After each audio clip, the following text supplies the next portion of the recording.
Hola chicos, bienvenidos a esta semana dentro de su aula virtual. Veremos a continuación todo lo relacionado con el planteamiento del problema. Entendiendo ese planteamiento del problema como la base sobre la cual se forma esa propuesta de investigación que están realizando.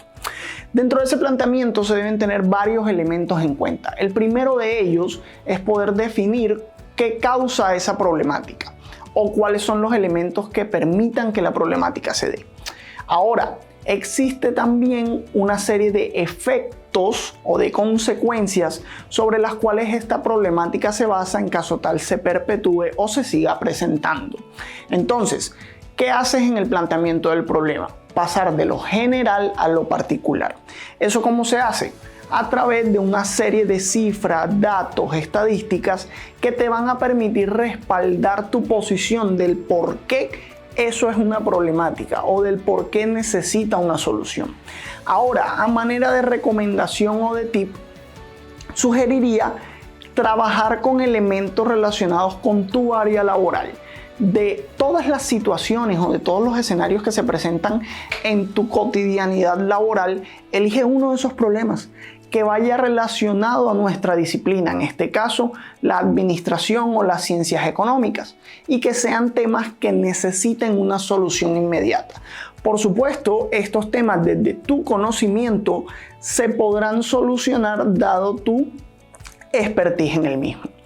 Ahora bien, para que ese planteamiento se pueda consolidar y robustecer de forma correcta, existen una serie de preguntas problemas o de formulación del problema o de pregunta problematizadora. Digamos, existen una serie de distintas denominaciones por parte de la literatura. La pregunta problema entonces debe formularse de una sola forma, que no sea ambigua, por ejemplo, que sean preguntas concisas y que traten de tener una relación directa con tu variable o con tu tema principal de investigación. Esto debe ir de la mano con los objetivos de investigación, entendiendo los objetivos de investigación como aquellos que buscas alcanzar dentro de la propuesta.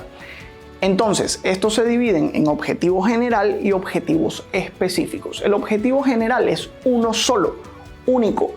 Debe utilizar un único verbo en infinitivo. Cuando estemos entrados en la asignatura veremos todo lo que es taxonomía de Bloom y evaluaremos los distintos verbos que se pueden utilizar de acuerdo con el alcance o con el propósito que tengas con tu investigación. Más adelante se proponen o se dan los objetivos específicos, que deben ser 3 a un nivel de pregrado. En niveles maestría o doctorado se pueden permitir inclusive 4 objetivos en función del tiempo y del alcance de esa propuesta. Entonces, ¿qué debo tener en cuenta para construir o formular de manera correcta mis objetivos? Número 1, utilizar un único verbo en infinitivo. Proponer, analizar, diseñar, definir, controlar, organizar, declarar, identificar, determinar, por mencionar algunos ejemplos. ¿Qué debo tener en cuenta entonces? ¿Qué voy a hacer con ese verbo? ¿Cuál es la función de ese verbo dentro de mi tema? Y finalmente eso debe tener una finalidad o un propósito o un para qué. Por ejemplo, yo puedo nombrar como un posible objetivo general analizar el comportamiento organizacional en la empresa ABC para la propuesta estratégica a los próximos 5 años, como por mencionar un ejemplo. Ahora, esos objetivos al final deben colindar con una justificación de la investigación, entendiendo esa justificación como las distintas razones por las cuales se lleva a cabo esa investigación. ¿Qué debes hacer en la justificación? Nombrar quién se ve beneficiado, por qué se ve beneficiado, para qué se ve beneficiado, cuál es el impacto de esa investigación dentro de esa población. Si es en el caso de una empresa, debes mencionar si eso va dirigido a una dependencia, a un área, a la empresa de una forma holística. Entonces, elementos como el planteamiento del problema, elementos como los objetivos y la justificación comprenden ese primer capítulo de tu propuesta de investigación.